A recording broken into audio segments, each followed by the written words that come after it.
So today I'm talking about how I think it should be mandatory for Canadians to learn a second language. According to Stats Canada in 2011, there are 200 different languages spoken in homes in Canada. However, almost all of those, it's because they spoke another language other than English before. And in fact, being a bilingual country, you would think a lot of people speak French and English. Only 17.5% of Canadians speak both French and English, and most of that percentage is people that live in Quebec. From some statistics by the UNESCO Institute for Statistics about the European Union, 51% of students learn 2 or more languages. So that's all over Europe there. A lot of these countries, English is one of them, which makes things easier for us, but it also means that they understand more about our language, and through language you learn about culture, how people speak, what's appropriate, that kind of thing. According to greatschools.org, they had an article about how students who learn more than one language actually are seen to have better reading comprehension. It helps you just to be able to learn different concepts that are foreign to you. And before, it was kind of thought, you know, if you're doing more international things, okay, a second language is helpful. But in the increasingly multi-ethnic communities that we have, I think learning more languages would eliminate some of our arrogance that says, you know, English is the one everyone should know, and also just help us to learn more about other people, which is helpful. Thoughts? Yes? So, see, I think this is not Canadians' problem that foreigners coming here, so they shouldn't, I mean, Canadians shouldn't really, it's not Canadians' problem that foreigners come here. So. But is it a problem that there's new might as well languages force coming the in? foreigners to learn English or I know the Russian is talking about this. I think you have a good point.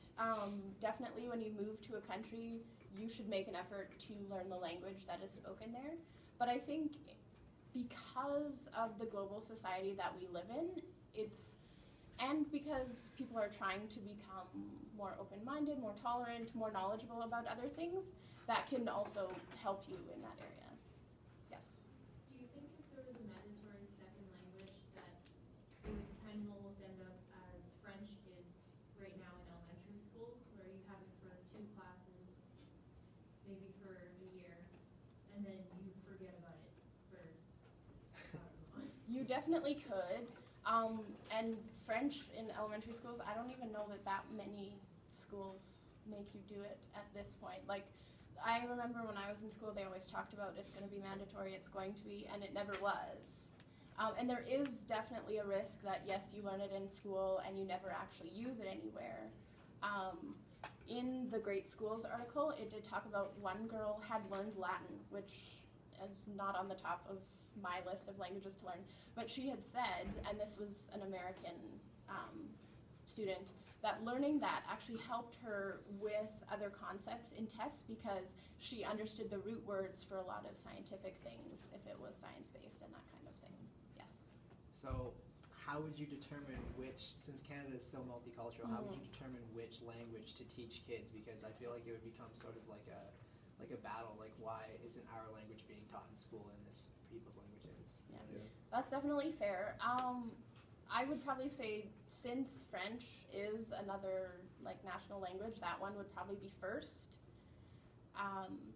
That also depends on funding in schools and that kind of thing, how many options they could offer. It would definitely be something to consider. But I would see probably like French and Spanish being near the top.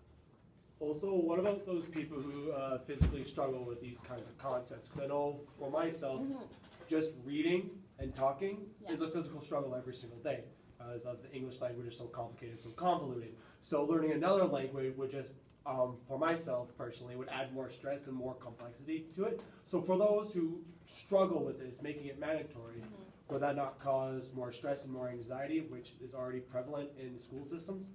There could definitely be risk of that. In this article on Great Schools, they also addressed that, and they suggested that a language like ASL American Sign Language is one that is often easier for people who struggle with like more literary languages, I guess.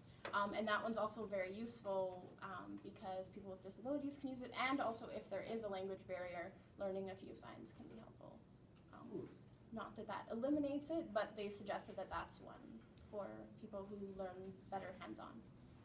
Yes, what about the First Nations language? Because I know it's not really recognized, and maybe a lot of people out there would like to learn Blackfoot, as well as like through residential school, English was forced on Yeah. natives. Yeah. So it was really hard for them to speak the language, but like now that there's more language to learn, should it be more recognized? It definitely could be. On the Stats Canada website, it said that besides French speakers, Aboriginal languages was the next biggest one for people that speak a different language at home as well. Do you remember what the stat was? That's good to I know. have That's it. great. Let me see here. Imagine it'd be pretty high. It's a great question. Know two Storm. languages. Right? Is that Denise? That's okay. We'll take you out the hot seat. Thanks so much. For sure.